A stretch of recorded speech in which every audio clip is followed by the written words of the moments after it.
समाधान वाटतं म्हणाला. आपण एवढं कष्ट केलं तसं आपलं पीक आलं.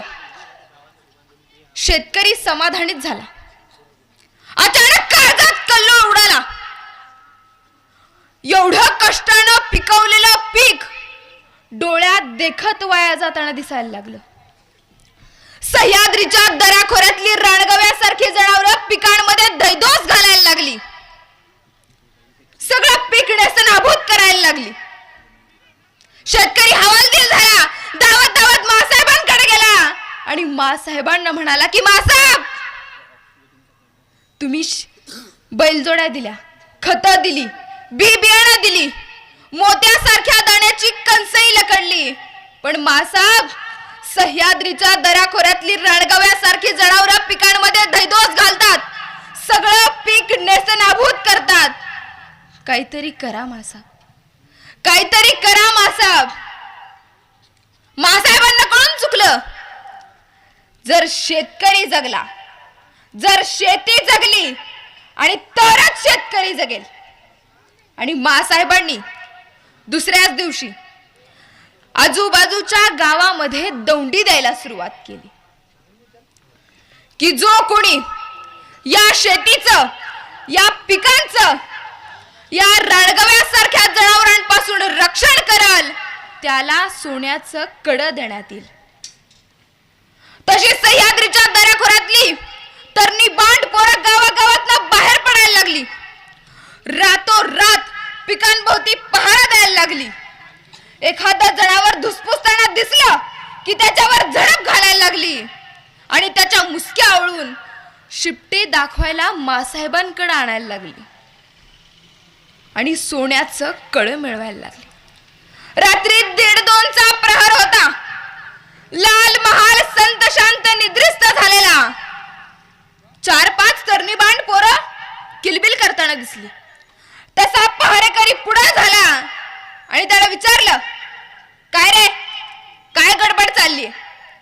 तसं एक तरण बांड पोरगा सरदिशी पुढे झाला आणि म्हणाला की मासाहेबांनी भेटायचंय. कुठे आहेत मासाहेब?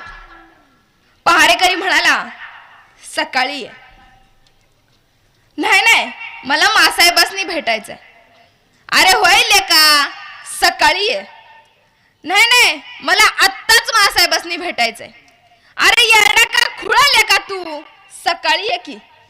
नाही, मला काय ते माहित नाही. मासाहेबांनी भेटले बगर म्या काय इथून जायचं नाही.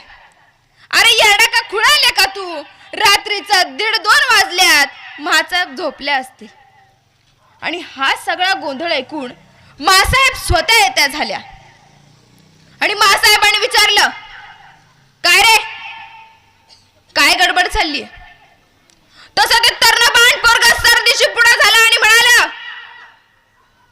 की मासाहेब, तुम्ही दौंडी दिलती नव्ह? जो कोणी या पिकांचं, या जनावरांपासून रक्षण करल त्याला सोन्याचं कड देण्यात येईल. हे काय जनावर संगच घेऊन आलोय? मासाहेबांनी त्याला विचारलं, अरे एवढं भलं मोठं जनावर कशाला घेऊन आलास? साधी शेपटी दाखवायला आणली असतीस तरी चाललं असतं. तसं ते पोरग म्हणालं, या जनावरांची शिकार केली आणि कधी तुमच्याकडे येतो असं झालं आणि या गडबडीत लक्षातच नाही राहिलं. तशा मासाहेब म्हणाल्या, काय रे, तू जर सकाळी आला असतास तर आम्ही काय तुला सोन्याचं कडं दिलं नसतं? तसं त्या पोराच्या डोळ्यातनं घळाघळा अश्रू यायला लागले. बिचारा पोरगा रडायला लागलं आणि रडता रडता आलेला हुंदका दाबत ते पोरग म्हणालं, सोन्याचं कडं मिळावं म्हणून नाही आलो मासाहेब, तुमच्या कौतुकाची थाप माया पाठीवर पडावी म्हणून आलो. या रानगव्याच्या जनावरांची शिकार केली आणि कधी हे जनावर दाखवायला तुमच्याकडे घेऊन येतो आणि तुमच्या कौतुकाची थाप माया पाठीवर घेतो. असं झालं मासाहेब, तुमच्या कौतुकाची थाप पाठीवर पडली नव्ह की 10 हत्तीचं बळ येतं म्हणून आलो मासाहेब, सोन्याचं कडं मिळावं म्हणून नाही. तशा मासाहेब स्वतः पुढे झाल्या. मासाहेबांनी त्या पोराच्या डोळ्यातले अश्रू पुसले आणि मासाहेबांनी त्याला विचारलं, काय रे, नाव काय तुझं? आणि तसं ते पोरग म्हणाल, तान्हा, तान्हाजी मालसरा, उंबराट गावचा जी. आणि त्या दिवसापासून तान्हाजी जो मासाहेबांचा झाला तो मरेपर्यंत स्वराज्याचा राहिला. म्हणजे स्वराज्य हे तलवारीच्या पात्यावर नाही, कौतुकाच्या थापेवर उभं राहिलंय. आणि ही सगळ्यात जास्त महत्वाची गोष्ट आहे.